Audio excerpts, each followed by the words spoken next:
경제 뉴스가 연예 뉴스처럼 들리는 그날까지 경제 브리핑 불편한 진실.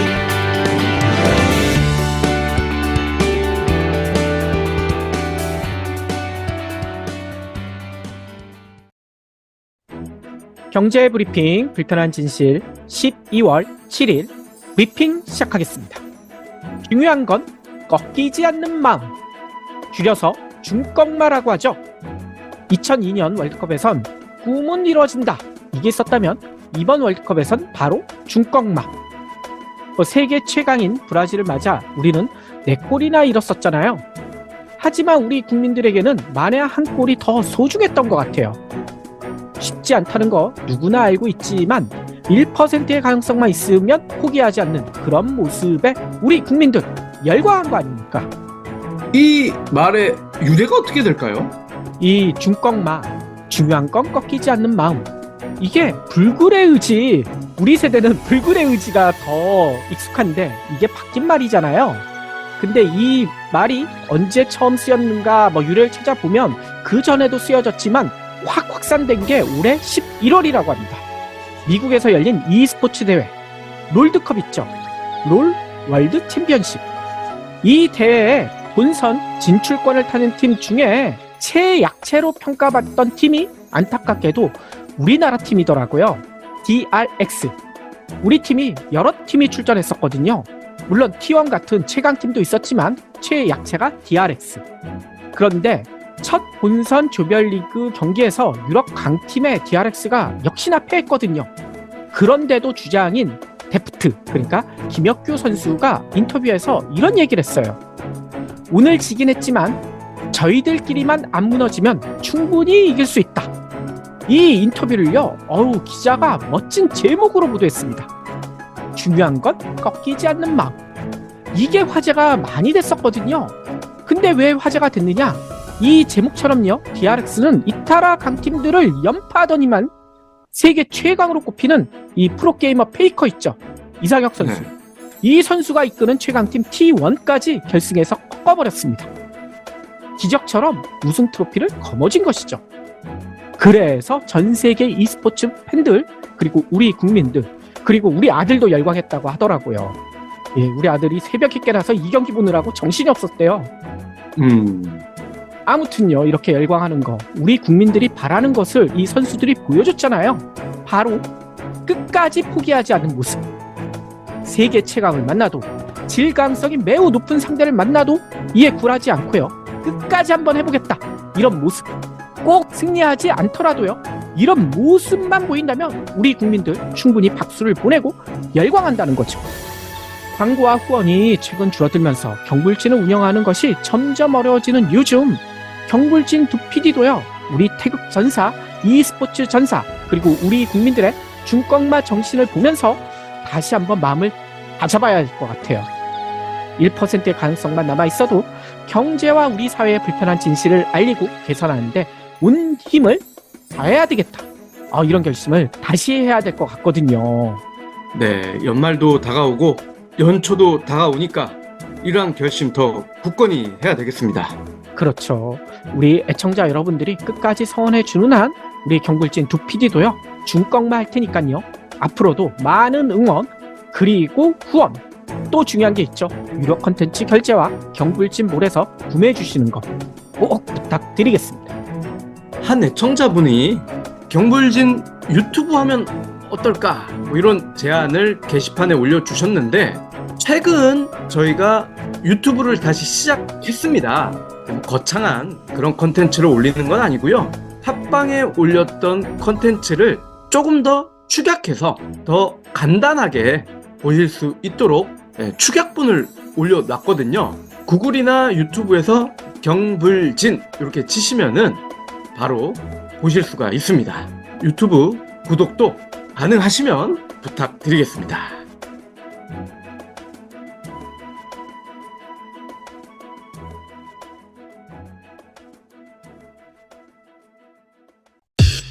EPD의 픽. 재벌가의 경우 결혼만큼 이혼도 주목을 받기 마련이죠.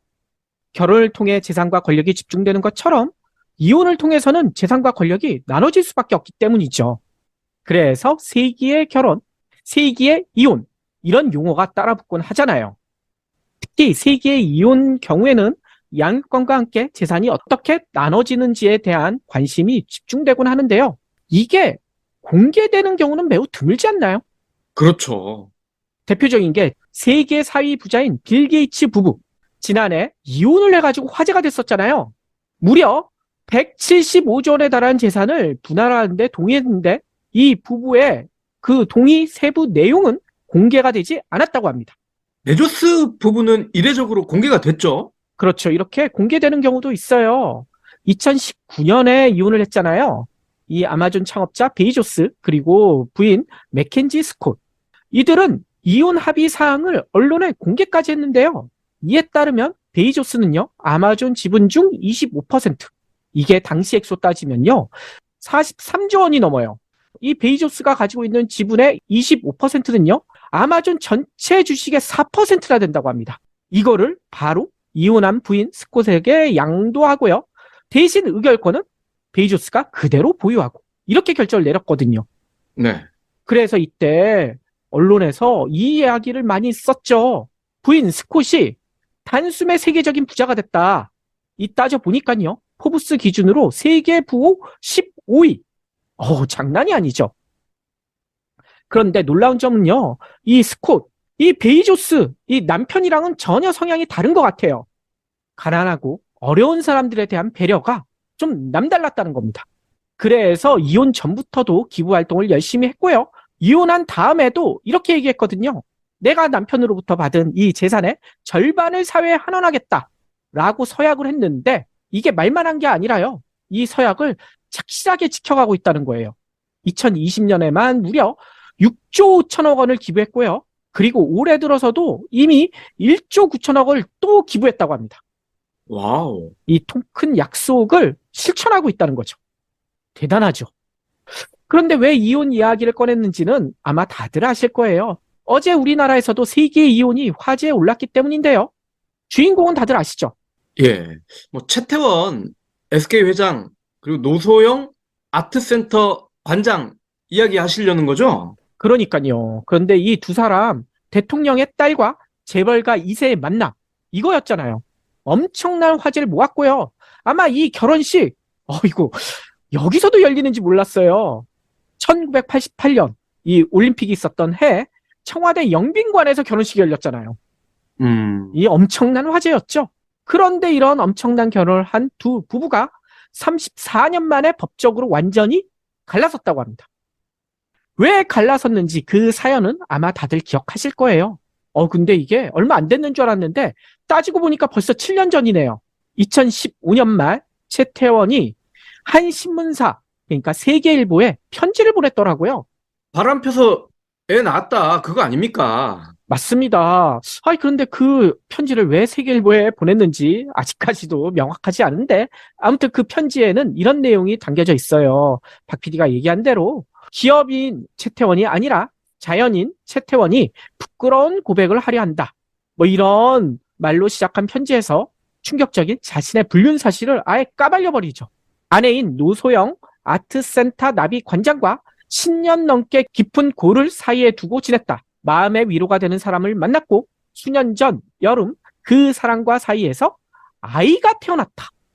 물론 간통죄가 우리 사회에서 이제는 사라졌지만 사회통념상 이건 좀 아니지 않나요? 네. 이건 엄연한 불륜 아닙니까? 마음의 위로가 되는 사람을 만나면 그냥 만나기만 하지 애는 왜 놓습니까? 그러니까요. 그리고 마음의 위로를 꼭 남자분이 여성한테만 받아야 된다는 법이 있나요? 이 박 PD 같은 아재 개그 잘하는 사람한테 받을 수도 있잖아요.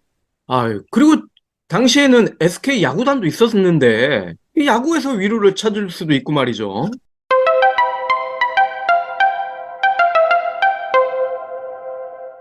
아무튼요, 이렇게 이 놀라운 편지를 공개한 다음에도 이 부인인 노 관장이 이혼을 해주지 않았어요. 그러니까 이 놀라운 일이 또 벌어집니다. 이 최태원 회장 2년 뒤에 기어이 이혼 소송까지 냈거든요. 정말 집요하지 않습니까? 근데 이 유책 배우자가 소송을 내는 게 가능한가요? 그게 가능한가 봐요.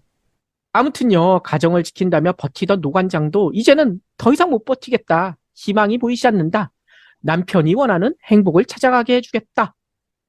이러면서 2년여 만에 이혼에 동의를 했고요. 이건 한마디로 남편한테 없던 정까지 다 떨어졌다. 이런 얘기 아니겠습니까? 그 정은 이미 오래전에 떨어졌겠죠. 아무튼 문제는 아직도 남아 있었잖아요. 그 엄청난 재산 분할 그리고 위자료. 이 노소영 관장은 혼의 자식 그러니까 불륜 사실을 고백한 최태원에게 위자료 3억 원 그리고 최 회장이 가지고 있는 SK 주식 절반 이게요 시가로 따지니까 1조 3,600억 원 정도 됐다고 하더라고요. 요거를 나눠달라 반반씩 이렇게 요구하고 나섰다고 합니다. 네. 이것보다도 더 세게 요구할 수도 있지만 이 정도면 충분히 요구할 수 있는 그런 사항이다 라고 대부분 생각하셨을 거예요. 그렇죠. 거기다가 SK가 급성장한 이유, 노태우 아닙니까? 그렇죠. 그리고 노태우의 딸이 노소영 관장이었고요. 따라서 절반 이상 요구를 해도 충분히 가능하다라는 얘기도 있었지만 절반 정도만 요구했다는 거예요. 그런데요. 놀랍게도요. 이 이혼 소송 이상하게 계속 질질 끌어졌어요. 무려 5년이나. 제가 그래서 궁금해서 좀 찾아봤거든요. 보통 이혼 소송 얼마나 가나? 이게 길어야 1심 같은 경우에는 1년 안에 나온다고 합니다. 5년씩 걸리는 경우 우리나라에서 이 최태원, 노소영 이혼 말고 거의 없어요. 뭐 이유야 있을 수도 있겠죠. 재산이 천문학적이라서. 그런데요. 어제 뒤늦게 1심 결과가 나왔는데 이걸 보니까요. 이렇게 질질 끈 이유가 보이더라고요. 왜냐하면 가정법원은요. 최 회장이 위자료 1억 원만 그리고 재산 분할로 현금 665억 원만 그거 합치면 666억 원. 이 숫자도 유상하죠. 아무튼 이것만 노소영 관장한테 지급하라 라고 결정했다고 합니다. 이 노 관장이 요구했던 거에 5%도 안 되는 수준 아닙니까? 네. 이 앞서 살펴봤듯이 베이조스 자기가 가지고 있던 25%를 나눠줬잖아요. 근데 겨우 5%. 이거 너무하지 않습니까? 아무튼 이번 판결에 대해 이 최태원 회장 아니 하필이면 이런 판결이 나오는데 미국 출장 중이래요. 왜 미국에 갔을까는 잘 모르겠어요. 또 노소영 관장 측도 모두 판결에 대해 공식 입장을 아직 내놓지 않고 있긴 하대요. 하지만 한쪽 또는 양쪽이 모두 불복해서 항소할 경우 항소심은 다시 위자료와 재산 분할 액수를 판단하게 된다곤 합니다. 아무래도 최태원은 내가 이겼다 만족할 테고 노소영 관장 측이 항소를 하지 않을까 이런 생각이 든다는 거죠. 네. 특히 이렇게 생각할 수밖에 없는 이유도 있어요. 이 이혼 소송이 5년이나 길어진 사이에 여러 가지 일들이 있었는데 이 노태우가 숨졌잖아요. 아니 그러면 당연히 이 최태원 사위 아닙니까? 상주 역할을 해야 되죠. 예. 근데 상주 역할을 했을까요? 안 했나요? 안 했다고 합니다. 겨우 10분만 이 하루도 아니고요. 10분만 주문하고요. 그냥 빈소를 휙 나가버렸대요. 어허. 이거 당연히 노소영 측에서는 감정이 상할 대로 상할 수밖에 없겠죠. 그런데 이혼 소송까지 어제 패소를 했으니 가만히 있을 리가 있겠습니까? 그런데 여기서 좀 궁금해지는 점이 있으시죠? 왜 가정법원이 사실상 최태원의 소를 들어줬을까?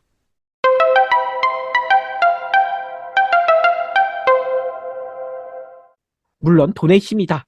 뭐 간단히 볼 수도 있겠지만 일단 법률적인 내용을 좀 따져보고 싶은데 그거는 쉽지 않을 것 같아요. 왜냐, 이혼 등 가사소송의 경우 각 당사자의 사생활 보호를 위해서 판결문이 공개가 되지 않는 경우가 많다고 합니다. 이 공개가 보통 제한이 된대요. 따라서 전문가들이 유추해 볼 수밖에 없는데 전문가들이 이렇게 얘기하더라고요. 일단 재판부가 최 회장에게 위자료 1억 원을 지급하라고 명령했는데 이거는 엄청난 거다. 이렇게 얘기합니다. 에이. 일반적인 경우와 비교해서 그렇다는 거예요. 매우 큰 액수를 주라고 한 거다. 왜냐? 위자료는 유책 정도라든지 그러니까 분류를 했다든지 아니면 혼인 기간, 당사자의 나이, 재산, 직업 이런 것들을 다 고려한대요. 그래서 일반적인 이혼 소송의 경우에는 1,000만 원에서 많아야 5천만 원 정도 이렇게 나온다고 합니다. 따라서 이번에 이 자료 1억 원은 굉장히 많다라고 얘기를 해요. 뭐 다만 재산 분할 액수가 워낙 천문학적이니까 1억 원이 껌값처럼 보이긴 하지만요. 아니, 판사들은 왜 지들 기준으로 이걸 책정을 합니까? 채태원 재산을 기준으로 해야지. 그러니까요. 그래서 이런 생각도 든다는 거예요. 박 PD 얘기처럼요. 이 재산 분할 이게 워낙 천문학적이니까 이 어차피 적은 위자료는 좀 많게 보이게 하려는 꼼수가 아닐까. 위자료는 다른 데에 비해서 엄청 많이 주는 것처럼 하면서 정작 중요한 재산 분할은 박하게 하기 위해서. 이런 생각이 든다는 거죠. 통상 재산 분할은 이렇게 한대요. 재산 형성 그리고 재산을 유지하는 데 있어서 기여도 이런 걸 따져가지고 재산 분할 비율을 정한다고 합니다. 그런데 이번 가정법원 재판부는요. 노 관장의 기여도가 높지 않아 보이는데 이렇게 판단했다는 거예요. 좀 더 설명해 보면요. 혼인 전부터 가진 고유 재산 그리고 혼인 중 자기 명의로 취득한 재산을 특유 재산이라고 한대요. 근데 SK 주식, 그러니까 최태원이 가지고 있던 이 주식은 특유 재산이다. 한마디로 노소영 관장이 기여한 바가 거의 없다. 이렇게 판단하고요.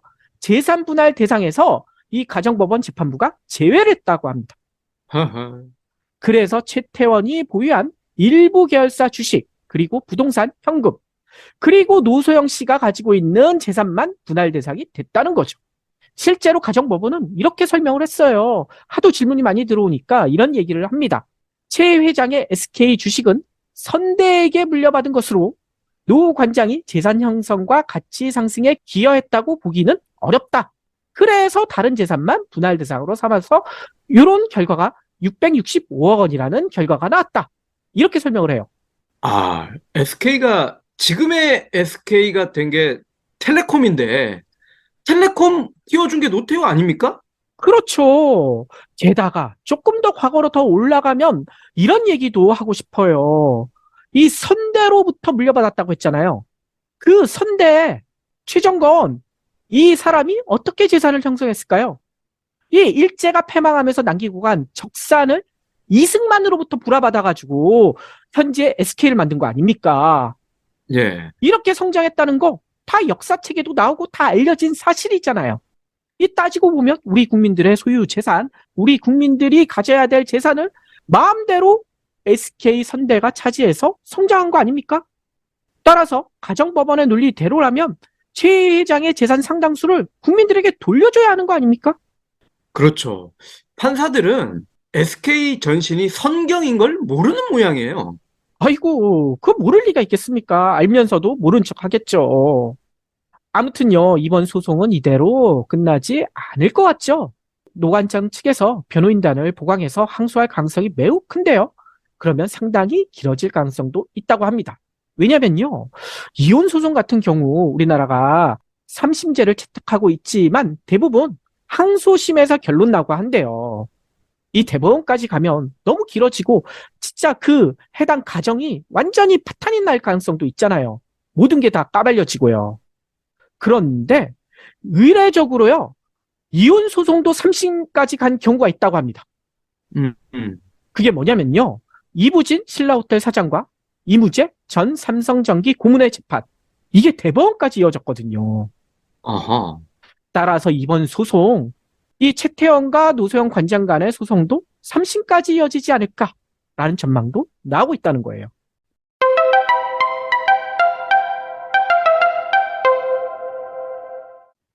말 나온 김에 한 가지만 더 살펴볼까 하는데요. 간혹 이런 얘기 하시는 분들도 계시더라고요. 재벌가는 쿨하게 갈라선다. 서민들처럼 돈 때문에 구질구질하게 싸우지 않는다. 뭐 이런 얘기를 하시는 분들도 계시던데 절대 그렇지 않거든요. 앞서 언급했던 이무재 전 삼성전기 고문과 이부진 신라호텔 사장과의 재판 대법원까지 갔잖아요. 근데 이 부부 1999년에 결혼했죠. 그리고 2014년에 이혼 신청을 했는데 임정 고문은 소송 과정에서 이 사장이 전체 재산이 2조 5천억 원이나 된다면서 그 절반인 1조 2천억 원대의 재산 분할을 요구한 것으로 알려지고 있어요. 이는 당시까지 알려진 국내 재산 분할 소송 청구액 중 최대 규모였다고 합니다. 그런데요, 이게 대법원 2020년 1월에서 최종 판결이 나왔는데요. 그때 임정부문에게 주라고 한 액수 얼마인 줄 아세요? 1조 2천억 원이 141억 원. 이렇게 쪼그라들어 버렸어요. 물론 141억 원도 엄청난 액수이긴 하지만 원래 소송했던 것보단 너무나 작죠. 땅콩 회항 사건으로 무리를 빚었던 조연아, 이 사람도 4년 7개월이나 이혼 소송을 한 바가 있다고 합니다. 얼마 전 1심 판결을 받았는데요. 배우자로 알려진 박 씨에게 얼마를 주라고 판결받았는 줄 아세요? 겨우 13억 3천만 원. 아, 변호사 얼마나 잘 썼길래 이런 판결을 받았을까요? 네. 아무튼 배우자였던 남편인 박 씨는 이 조연아가 자신에게 폭언, 폭행까지 자행했다라고 주장했는데도 이것밖에 못 받았다는 거예요. 왜냐? 이 조연아가요, 박 씨가 알코올 중독이다. 그래서 결혼 생활에 어려움을 겪었다. 뭐 이런 식으로 맞소송까지 했었거든요. 아니, 마누라가 때리고 폭언을 하니까 술을 먹었겠죠. 그러니까 말입니다. 아무튼요, 통상 이런 이혼 소송이 진행되게 되면 이런 불미스러운 일까지 언론에 그리고 대중에게 다 까발려지잖아요. 게다가 기간도 수년이 걸리고요. 그렇기 때문에 일부 재벌가 인사들은 이혼을 할 때 매우 신속하게 마무리되기도 한다고 합니다. 대표적인 사례가 이재용, 임세령 부부. 이 두 부부는 결혼 11년 만인 2009년에 이혼을 했잖아요. 근데 임세령 대상의 부회장, 이 분은 당초 이혼 및 재산 분할 청구 소송을 냈지만 일주일 만에 조정이 끝났어요. 재판 더 이상 안 해요. 라고 했잖아요. 그런데 구체적인 조정 내용은 알려지지가 않았죠.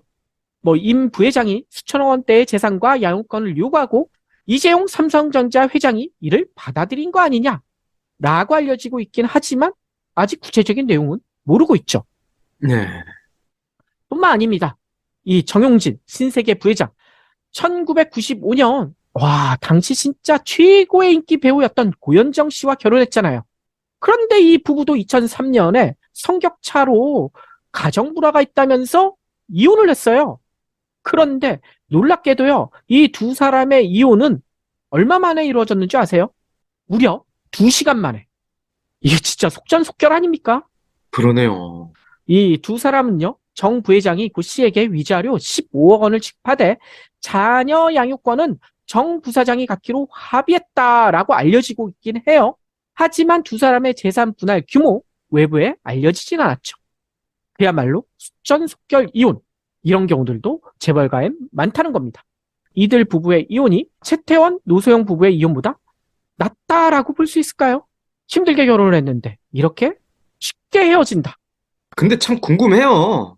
이게 돈도 많고 권력도 있는 이들이 그냥 맞춰서 살면 될 것 같은데 왜 이혼을 하는 걸까요? 그러니까요. 그냥 각방 쓰고 그냥 사는 것처럼 쇼윈도우 부부 해도 될 텐데 말이죠. 그래서 여러 가지 생각이 드는데요. 애초에 사랑보다는 부와 권력의 매력에 속았다. 이걸 뒤늦게 깨닫고 이혼할 게 아닐까. 아니면 이혼하는 것이 더 경제적이라 판단한 게 아닐까. 이런 생각도 듭니다. 그래서요, 마지막으로 요 얘기까지 좀 하고 싶네요. 돈도 없고 백도 없는 남편, 아직도 사랑스러운 눈으로 바라봐주는 저희 아내에게 요즘 유행하는 맨 처음 오프닝에서 얘기했던 중꺾마, 즉 꺾이지 않는 마음을 죽을 때까지 선물해야 되겠다. 이런 생각이 드네요. 박 PD도 마음을요? 그렇죠. 선물할 돈은 없고요. 아이쿠. 예, 박 PD도 비슷하지 않습니까? 저는 마음보다는 그래도 보이는 선물을 작게나마 해야 될 것 같은데요. 물론 작은 선물 같은 건 해야겠죠. 아무튼 여보야, 잘 들었지? 고마워.